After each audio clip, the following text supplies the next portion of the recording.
Hello everyone, this is May Park for Hero Arts. Today I'm excited to share a video tutorial on how to make a graduation card using stamped background and partial die cutting. I'll be using the paper layering star die for my card today. This die has cut and score lines, allowing you to create dimensional cut paper design. Here is an example. After die cutting the paper, you can fold back the cutouts to reveal a crafted star. However, I'll be showing a different way to use the layering star die in this video. I'm a big fan of small stamps when it comes to creating a stamped background.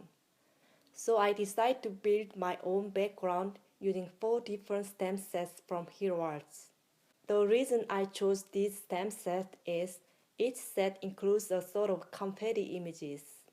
I thought those images go with star die and celebration theme. I'm gonna pull out my stamps from the sets and store them temporarily on a plastic tray. It'll help me find my stamps quickly and prevent from losing them while I'm stamping. I'll be stamping my images using 3 colors of Hero Arts bold ink: indigo, green apple, and summer sky. So here are 5 small size stamps I chose from the sets. And I will first stamping the large image on a piece of white cardstock to create a random stamped background. I'm gonna spend most of my time here on stamping. I used to use baby wipes to clean my stamps, but I felt I waste too many baby wipes, so I decided to use absorbent towel. This is a reusable cleaning cloth and it's perfect for wiping your stamps. This towel will dry out between use, then just add water to rehydrate the towel. I love watching my background getting more beautiful as I'm adding more images. When I stamp my images in various colors, I'm making sure to leave distance between each color to arrange my whole images with balance. The beauty of stamped background is that there is no right or wrong. You can combine any stamps you may have as long as they are small in size. The most fun part of background stamping is that you can keep stamping as much as you want. It depends on where you stop stamping. You can create a slightly different look of the background.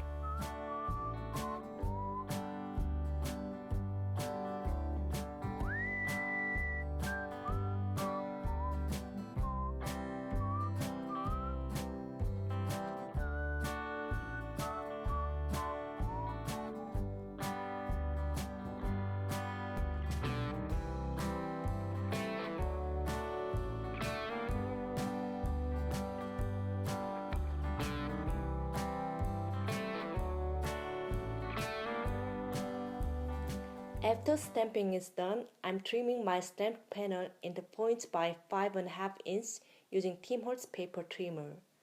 Then I place my star die on my paper and run it through my cutterboard die cutting machine. This die will allow me to cut the paper partially so the star can still attach on the paper. If you want, you can pop them out to create dimensional look, but I'll be cutting out every other line using scissors. It's now time to assemble my card. Here I have green cardstock from Hero Arts 4-list mixed layering papers measured at 4.25 by 11 inch, and I'll be scoring at 5.5 inch using Martha Stewart scoring board and bone folder to make an A2 size top folding card. I'll be mounting the die cut panel on the top of my card base using foam tape. I'm gonna add some tiny foam tapes under the cut lines so that my star will stay in shape with dimension.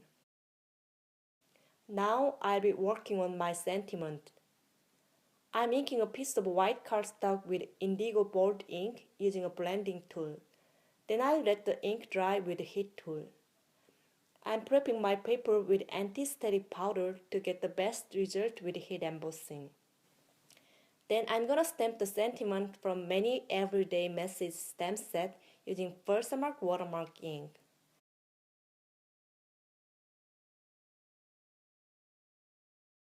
I'm gonna apply some white embossing powder and tap up the excess.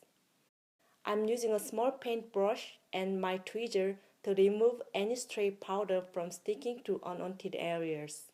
Then I'll heat set my sentiment with heat tool.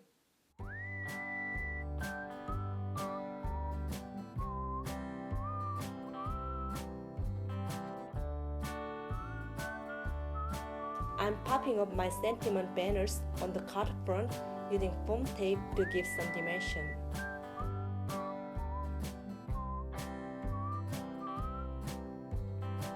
That's all for today. Thank you so much for watching and I'll be back with another video. Bye bye!